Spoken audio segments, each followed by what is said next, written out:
ভালোবাসা কার জন্য নিবেদিত হবে, কতটুকু থাকে? ইতিপূর্বে আল্লাহ রাব্বুল আলামিন আল্লাহর একত্ববাদের অনেকগুলো প্রমাণ পেশ করেছেন। আসমান জমিনের মধ্যে আমরা অনেকগুলো প্রমাণ দেখতে পাই। এই আকাশ, বিশাল আকাশ, এই ছাদটাকে আল্লাহ তাআলা কিভাবে তৈরি করেছেন, আকাশের ছাদ পৃথিবীহীন। এবারে আল্লাহ জমিনের দৃষ্টান্ত দিয়েছিলেন, মেঘের দৃষ্টান্ত দিয়েছেন, আর অনেক কিছু সপ্তাহে বিস্তারিত আলোচনা হয়েছে। মোটা মোটা প্রমাণ এগুলো সুখে আঙুল দিয়ে দেখো লাগবে। যে কেউ একটু চিন্তা করলেই এখান থেকে আল্লাহর আল্লাহর মহত্ব, আল্লাহর একত্ববাদ, আল্লাহ যে কোনো শরীক নাই, সেটা সহজেই বুঝতে পারে। এই কথা বলার পরে আল্লাহ এই আয়াতে বলেন ওয়ামিনান নাস মান ইয়াত্তাখিযু মিন দুনিল্লাহি আনদাদা। লোকদের মধ্যে কিছু লোক এমন আছে যারা মান ইয়াত্তাখিযু মিন দুনিল্লাহি আনদাদা, আল্লাহকে বাদে তারা আল্লাহর শরীক সাব্যস্ত করে। এমন শরীক সাব্যস্ত করে যে ইউহিব্বুনাহুম কাহুব্বিল্লাহ, তাদেরকে মহব্বত করে, ভালোবাসে, কাহুব্বিল্লাহ, আল্লাহর ভালোবাসা করে। কিন্তু শরীক সাব্যস্ত করছে, কিছু ভালোবাসা এমন না। এদের প্রতি ভালোবাসা এমন যেমন মুমিনরা কাকে ভালোবাসে? আল্লাহকে ভালোবাসে।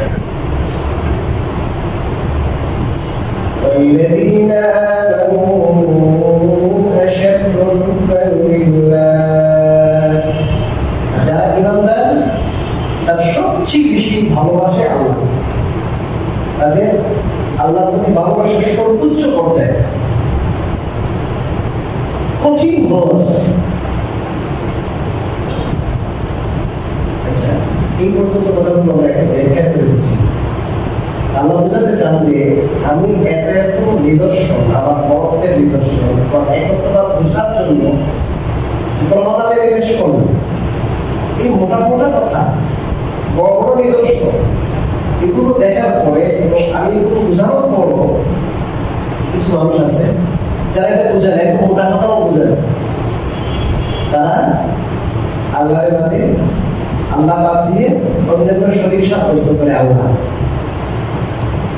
তার মানে আল্লাহর মহত্ব, আল্লাহর মহত্ব ধারণ করে নাই। শরীরের মানা কি? যে আল্লাহ সব কিছু কি করতে পারেন না, একাডেমিক করতে পারেন না। আল্লাহ কি প্রয়োজন?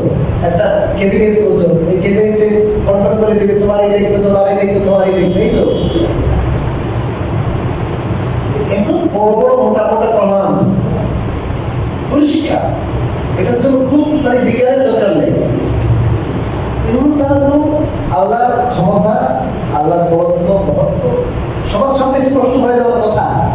এত তো সত্য কিছু মানুষ কিভাবে কি করে আল্লাহর সাথে শরীক করে। আর শরীকও কেমন? যেমন মুমিন মুসলমানরা যেমন আল্লাহকে যে পর্যায়ে ভালোবাসে, ওইভাবে কি করে এরা ভালোবাসে।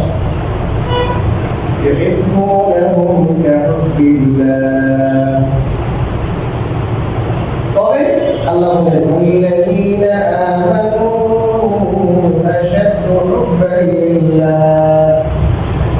তারা তো চায় মুমিন মুসলমান যেমন আল্লাহরে ভালোবাসে ওইভাবে ভালোবাসতে চায়।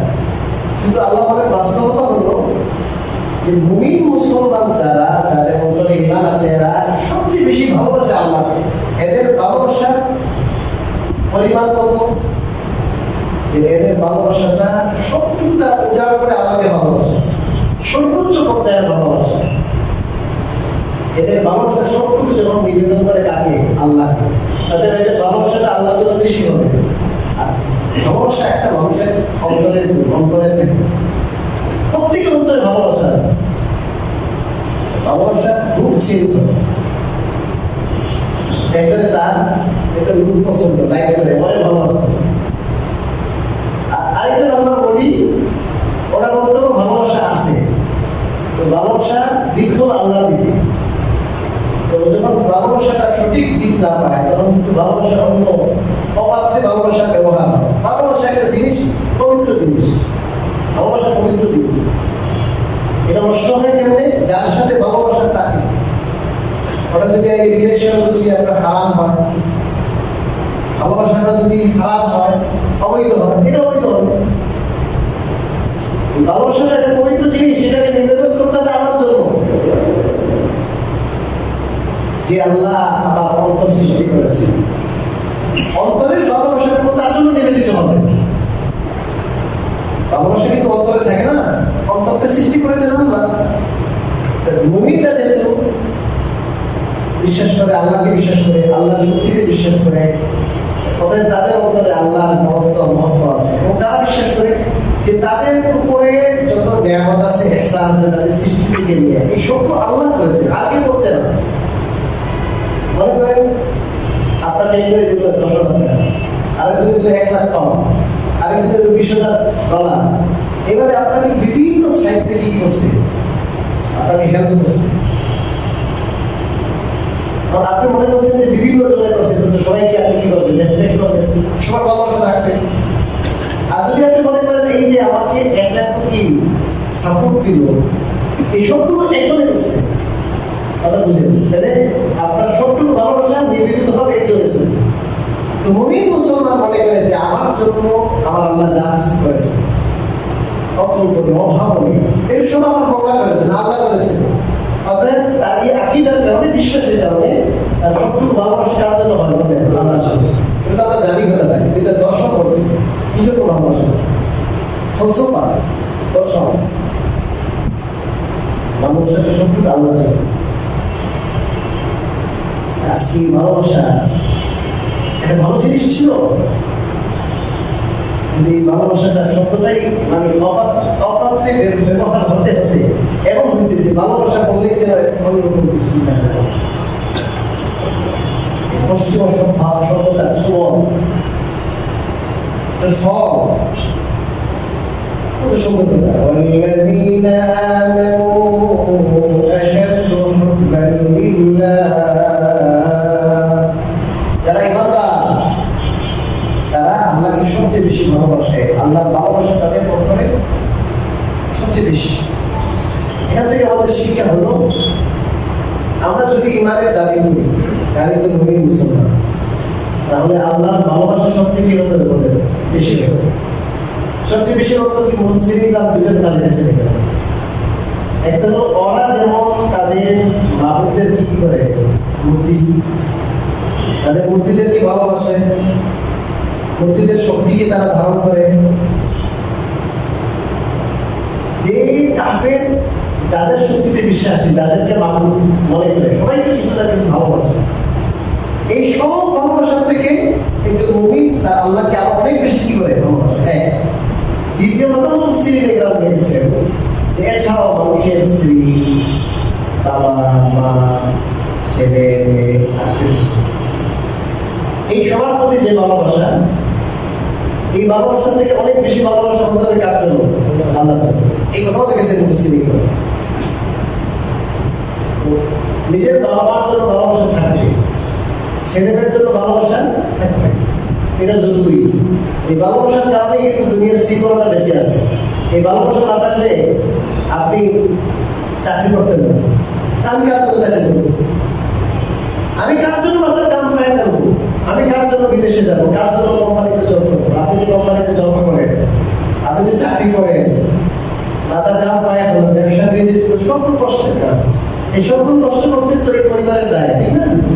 এই পরিবারের প্রতি মহব্বত, ভালোবাসা, এটা শরীরের স্বীকৃত এবং এটা স্বভাবজাত বিষয়।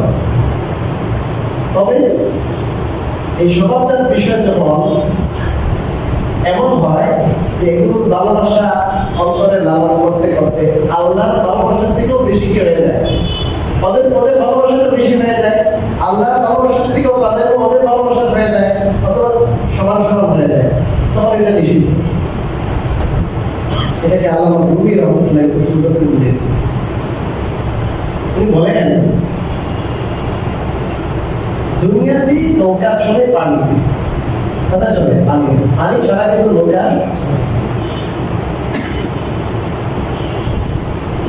পানির সাথে খাতির আছে, সম্পর্ক আছে, অতপ্রতভাবে জড়িত।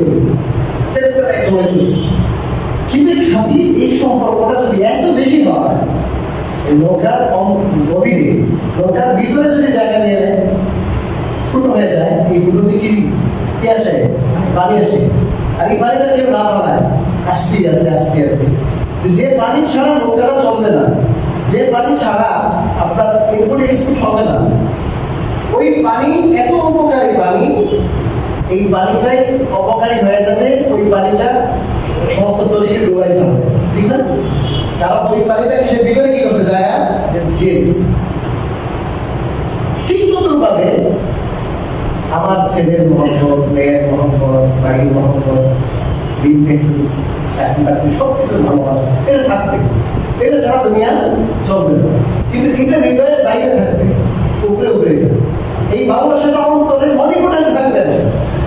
এই ভালোবাসা যখন অন্তরের মণিকোটায় স্থান পাবে, তখন দেখবেন ছেলের জন্য সে সুখ পেতেছে, পরিবারের জন্য, পরিবারের ভবিষ্যতের জন্য সে সুদী কারবারে জড়িত হয়ে গেছে। সে চিন্তা করছে আমার ছেলের একটা কি আছে, ভবিষ্যৎ আছে, আমার মেয়ের একটা কি আছে, ভবিষ্যৎ আছে। সে তখন নামাজের পরোয়া করবে না, হালাল হারামের পরোয়া করবে না, কারণ তার ছেলের মহব্বত আল্লাহ থেকে কি বেশি, আল্লাহ থেকে তার চাকরির মহব্বত বেশি, এই জন্য আল্লাহ থেকে তার বউয়ের মহব্বত বেশি, এই জন্য সে বলছে মসজিদে ফজরে হাজির হতে পারে। আমাদের আল্লাহর মহব্বতটা কি লেভেলের হতে পারে? আপনি বলেন যে ফজরের আযান শোনার পরে আমরা নামাজে আসতে পারি না, এটা আল্লাহর মহব্বত?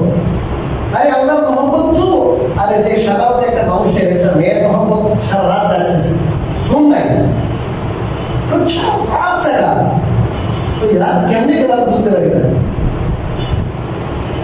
একটু প্রেমিক বলতেছে, ইয়া লাইলুল ইয়া নাউজুল ইয়া সুবহুল লা তাতলুই, ইয়া লাইলুল, হে রাত তুমি দীর্ঘ হও, লম্বা হয়ে যাও। কি রাত? এটা 12 ঘন্টার রাত, তুমি লম্বা হও। ইয়া নাউজুল, আপনার হে ঘুম তুমি চলে যাও, ঘুমের দরকার নেই। ইয়া সুবহুল, হে সকাল তুমি স্থির হয়ে যাও, সূর্য উদিত হয়ে না। তার মানে এই রাত আমার জন্য যেন অনেক বড় হয়ে যায়। এই প্রেম আর ভালোবাসা এমন জিনিস, এই প্রেম ভালোবাসা একদিন পরে যখন বুড়ি হয়ে যাবে, রূপ লাবণ্য শেষ হয়ে যাবে, প্রেম শেষ, ভালোবাসা শেষ, স্বার্থের আঘাত হলে ভালোবাসা শেষ। এই কথা আমাদের ভালোবাসা, যিনি আমাদেরকে নিঃস্বার্থ ভালোবাসেন। পৃথিবীর কোন মানুষ কাউকে নিঃস্বার্থ ভালোবাসে? সব জায়গায় স্বার্থ আছে, স্বার্থ ফেলে সব শেষ ভালোবাসা।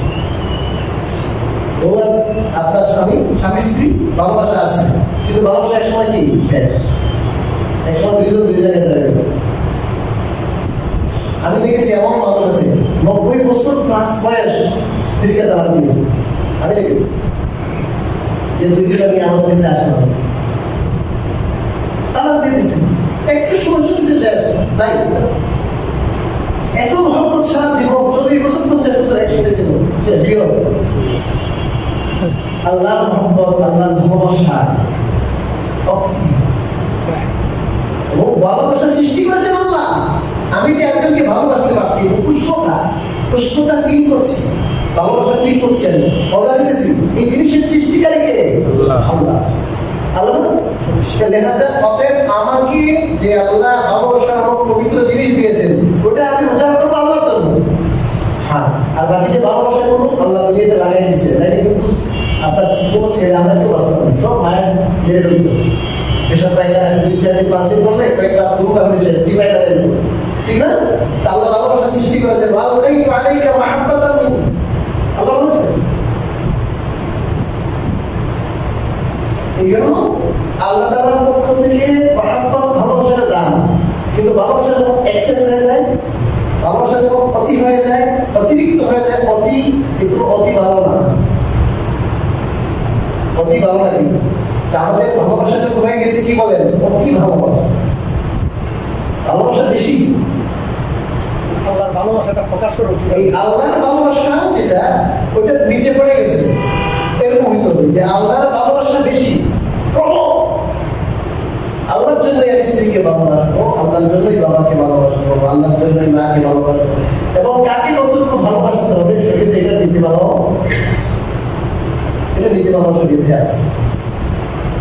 ভালোবাসা মা বাবাকে করা এতটা জরুরি যে মা বাবা যদি কাফের হয়, আল্লাহ বলছেন দুনিয়াতে তাদের সাথে সদ্ব্যবহার করবে। তারা যদি তোমাকে কাফের হতে বাধ্য করে, তাহলে তুমি তাদের অনুসরণ করবে না। তবে ওয়াসাহিবহুমা দুনিয়া মারুফা, দুনিয়াতে তাদের সাথে তুমি ভালো আচরণ করো, সদাচরণ করো, এটা ইসলামের শিক্ষা। আজকে এই আয়াত থেকে আমাদের শিক্ষা হলো যে আমরা যারা আল্লাহর ভালোবাসার দাবিদার, আমরা একটু হিসাব বসে দেখবো যে আসলে কি আল্লাহ যে বললেন যারা ইমানদার, এদের প্রমাণ হলো, ইমানের প্রমাণ হলো যে আল্লাহর ভালোবাসা সবচেয়ে বেশি হবে। আল্লাহর ভালোবাসা বেশি মানে আল্লাহর আনুগত্য বেশি থাকবে, আল্লাহর আনুগত্য বেশি থাকবে।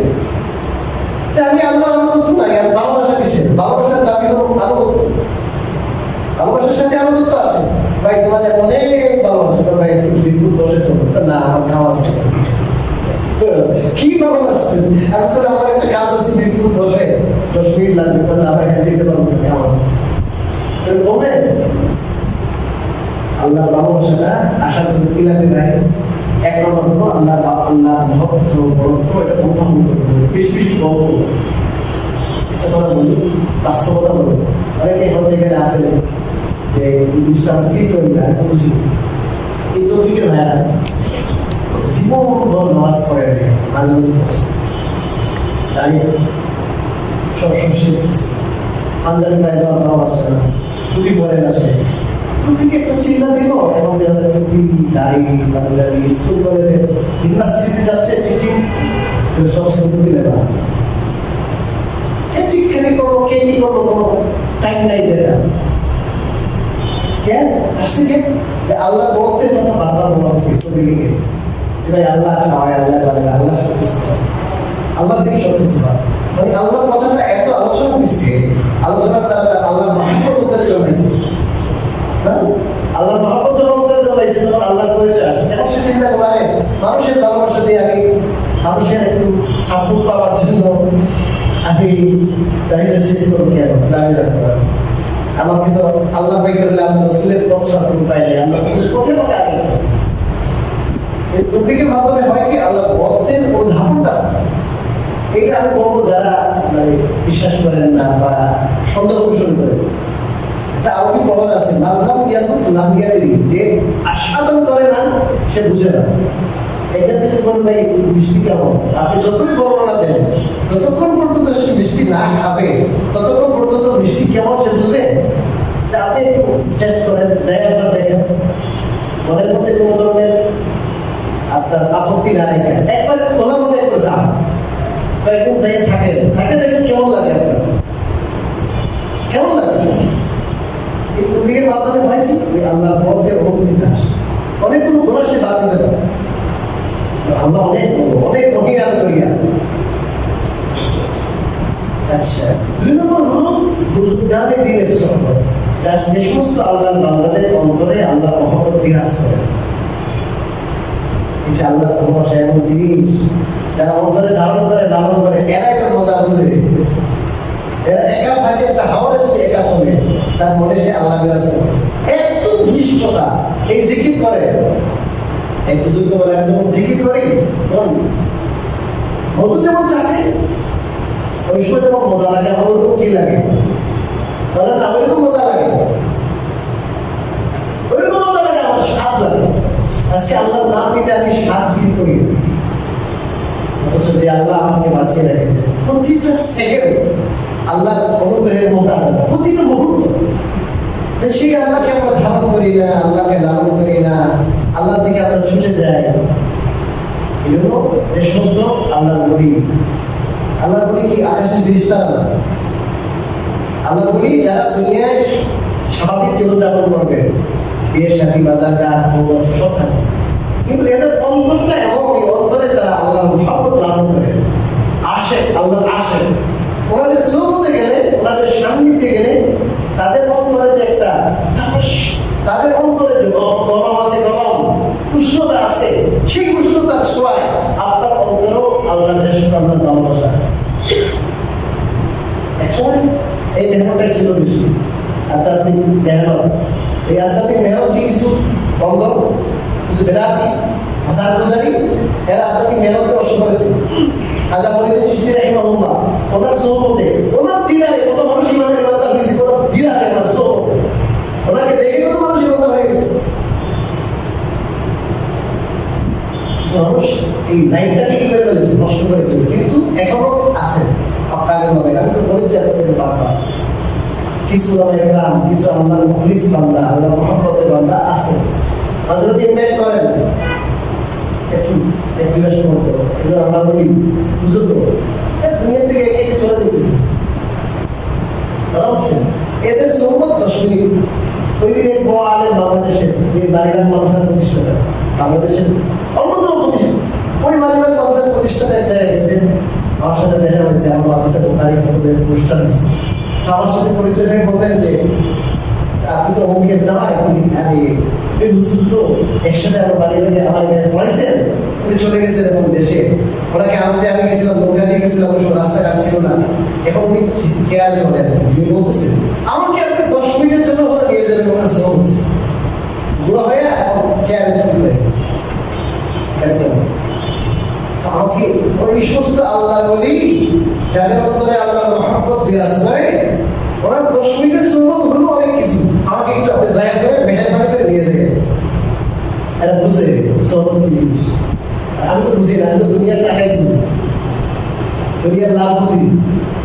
আখিরাতে যখন যাবো, আল্লাহর ভালোবাসা যারা লালন করতেন তাদের অবস্থা যখন দেখবো, আফসোস করবো যে কার ভালোবাসা, কার জন্য এত কিছু করলাম, জীবন দিয়ে দিলাম কার জন্য, বিদেশ পারলাম, এটা করলাম, ওইটা করলাম, ওইটা করলাম, দুনিয়ার জন্য। আর যে আল্লাহ সৃষ্টি করেছেন তার জন্য আমি জীবনের 80 বছরের জীবনের কয়েক বছর কত ভাগ আমি দিয়েছি আল্লাহ, তখন হিসাব। আল্লাহ ব্যস্ত, আল্লাহ ভালোবাসা, এক লাইন হলো দাওয়াতের দিকে মেহনত, আর এক লাইন হলো আপনি আল্লাহ ওয়ালাদের সোহবত। আল্লাহ ওয়ালাদের কি বলেন? সোহবত। আল্লাহ ওয়ালাদের অন্তরে ইশকের যে আগুন জ্বলছে, ওই আগুন আপনাকে স্পর্শ করবে, আপনার অন্তরও কিছু না কিছু আল্লাহর ইশকের আগুন জ্বলবে। এটাই সত্য। এই যে কথাগুলো আমি বলছি, এই কথাগুলো আমি শুধু এলেম থেকে জ্ঞান থেকে বলছি। আলহামদুলিল্লাহ এই কথাগুলো প্র্যাকটিক্যাল প্রমাণ, এগুলো পরে দেখেছি আমরা বছরের পর বছর আল্লাহ ওলিদের সোহবতে কাটানোর পরে আপনাদের কথাগুলো বলছি।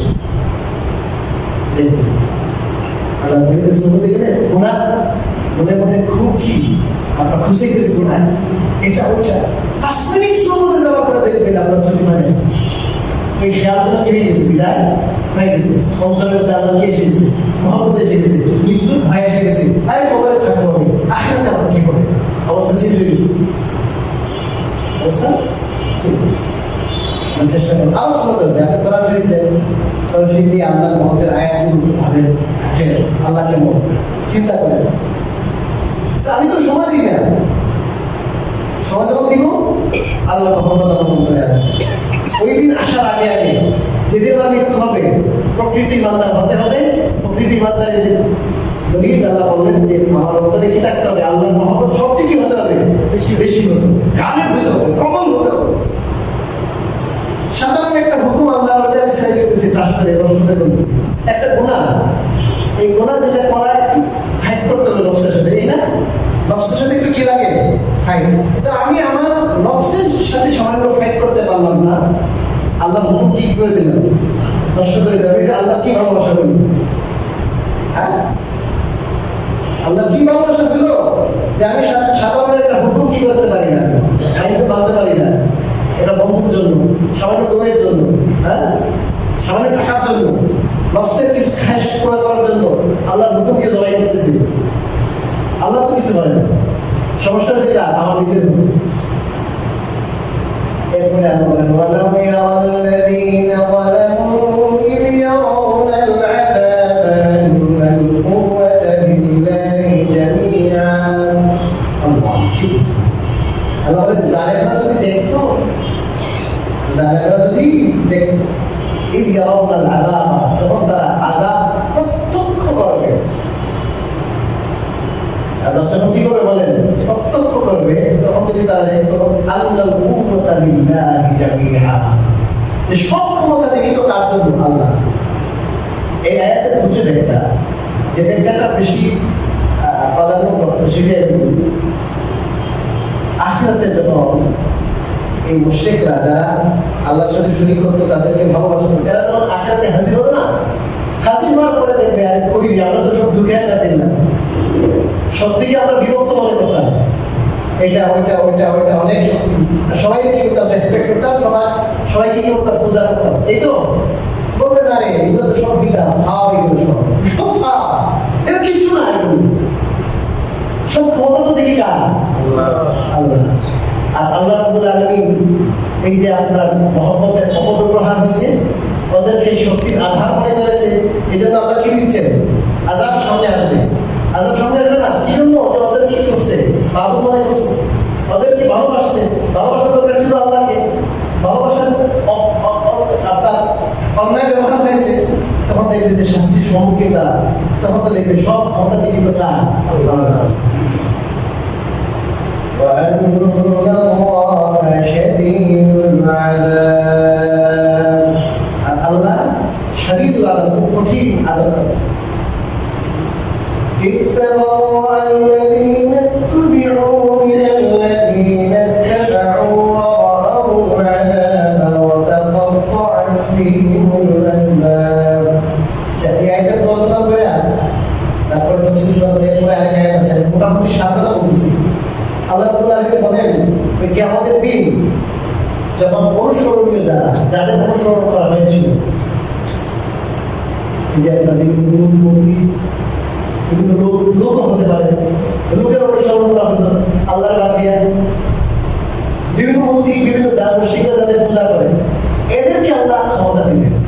এরা নিজেরাই বলবে তোদের থেকে আমরা বিচ্ছিন্ন, এগুলোকে আমাদের কোনো সম্পর্ক নাই, সম্পর্ক ছেদ, সম্পর্কহীনতার কি করে ঘোষণা দিলেন। আরে সারাটা জীবন তোদের জন্য এগুলো করলাম, তোদের দ্বারা আমরা ওলামাদের বিরুদ্ধে কথা বললাম, মাদ্রাসা মসজিদের বিরুদ্ধে, কোরআন হাদিসের বিরুদ্ধে কত কথা বললাম, তোদের পক্ষে কথা বললাম, এখন ওরাই বলছে তোদের সাথে আমরা নাই। সম্পর্কহীনতা কি দিবে বলেন, ঘোষণা দিবে কারা, অনুসরণীয় যারা অনুসৃত, এরা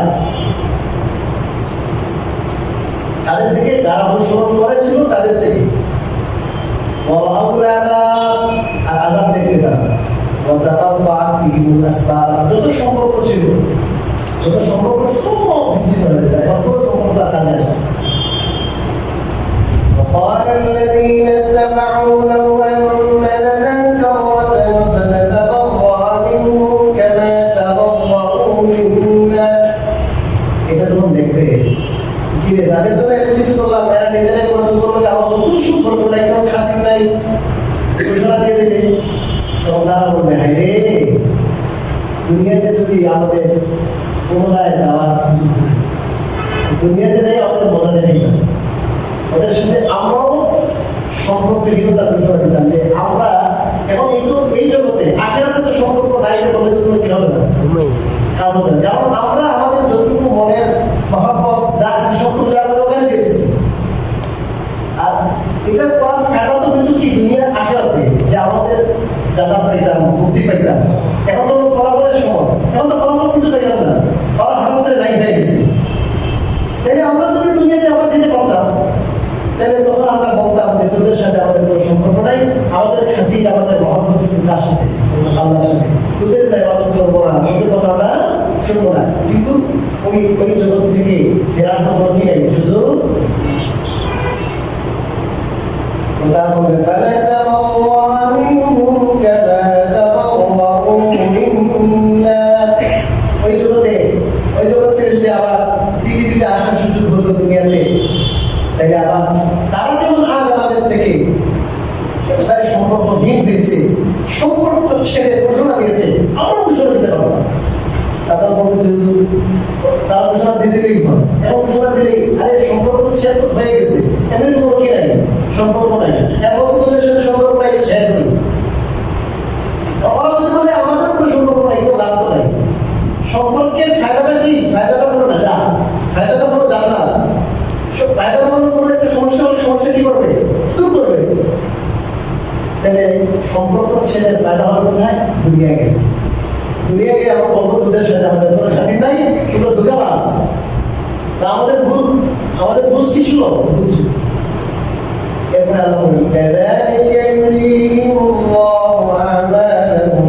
হাসারাতিন আলাইহিম এভাবে আল্লাহ তাদের আমলগুলোকে তাদের জন্য আক্ষেপ হিসাবে দেখাবে অর্থাৎ তাদের যে মূর্তি পূজা তাদের যে আপনার আল্লাহর হুকুম বাদ দিয়া বিভিন্ন জনের দাসত্ব যেটা এটাকে আল্লাহ তাআলা পেশ করবেন আখিরাতে যাতে করে তারা কি করে আক্ষেপ হায়রে কেন পূজা করলো হায়রে কোরআন সুন্নাহর বাইরে গিয়া অন্য মানুষের সমাজের বিভিন্ন দল নেতা খেতা এগুলোর কথা ভাবলাম কেন বারবার শুধু কি করতে থাকবে আফসোস করতে থাকবে وما هم بخارجين من النار আর তারা কখনো জাহান্নাম থেকে বের হতে পারবে না আগুন থেকে বের হতে আগুনে থাকবে আর আগুনে যত পড়বে আর শুধু বলবে হ্যাঁ কেন দুনিয়াতে এগুলো করলাম কেন দুনিয়াতে ওদের কথা মানলাম কেন দুনিয়াতে ওদের পূজা করলাম এখন আল্লাহ দুনিয়াতে থাকতেই আখেরাতে কি হবে কি আফসোসের ঘটনা ঘটবে কিরকম চাইবে যে যদি আমরা দুনিয়াতে যেতে পারতাম তাদের সম্পর্ক ছেড়ে এটা ঘোষণা দিলাম এখন আল্লাহ অগ্রিম বলার দ্বারা উদ্দেশ্য হলো ওই সময় তোমরা এটা ভাববে ওই সময় তোমরা এটা বলবে ওই সময় তোমরা ফায়দা হবে না এজন্য আমি এখনই ভবিষ্যতে কি ঘটনা ঘটবে এটা জানিয়ে দিলাম যাতে করে এখন সুযোগ তোমাদের হাতে আছে অতএব তোমরা যারা অন্যের পূজা করো তোমরা যারা আল্লাহ বাদ দিয়া কোরআন সুন্নাহ বাদ দিয়া তোমরা অন্যের অনুসরণ আছো কোরআন সুন্নাহ বাদ দিয়া অন্যের অনুসরণে আছো অন্যকে মাহবুব মনে করো অন্যের গোলামিতে আছো এই সব সম্পর্ক বাদ দিয়া কার গোলামিতে লাগো আল্লাহর গোলামিতে লাগো তবে এখন তোমাদের এই সুযোগটা হাতে আছে পরে সুযোগটা হাতে থাকলে শুধু আফসোস থাকবে আল্লাহ রাব্বুল আলামিন আমাদেরকে প্রকৃত অর্থে আল্লাহ তাআলার ভালোবাসা লালন করার সুযোগ করে দান করুন আমিন